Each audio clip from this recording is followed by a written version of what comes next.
ہم ایسے لوگوں کو کیا جواب دیں جو جماعت کے خلاف دبے لفظوں میں اور چھپ کر اعتراض کرتے ہیں؟ جو سے کو مخالفت کرنی ہے تو کھل کے کرو.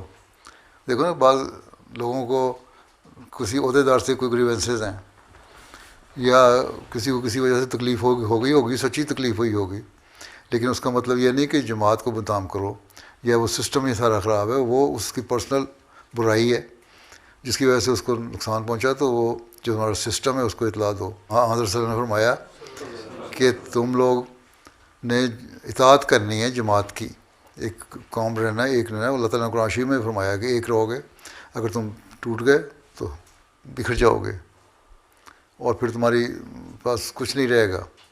اس لیے یونٹی اسٹرینتھ، تو یونائٹ ہو کے رہنا ہے.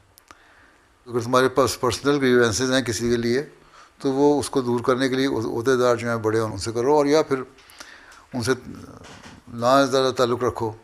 لیکن ایک جماعت کے خلاف بولنا یہ غلط بات ہے، کیونکہ جماعت کا ایک سسٹم ہے اور یہ سسٹم نیچے سے چلتا ہے، پھر خلیفہ وقت تک آتا ہے، پھر مسیح موعود تک، پھر آخر تک جاتا ہے. تو حضرت صلی اللہ علیہ وسلم نے یہ فرمایا کہ تم جماعت بن کے رہو ایک، تبھی تو اس یونٹی میں تمہاری برکت ہے. اس لیے ان کو سمجھانا چاہیے کہ یہ کوئی فائدہ نہیں. اور اگر وہ مخالف ہیں، احمدی نہیں ہیں، تو پھر ان کا کام ہے ان کو کہنے تو مخالفت کرتے رہیں. ہمارا کام ہے ان کو سمجھانا کہ ہم صحیح ہیں.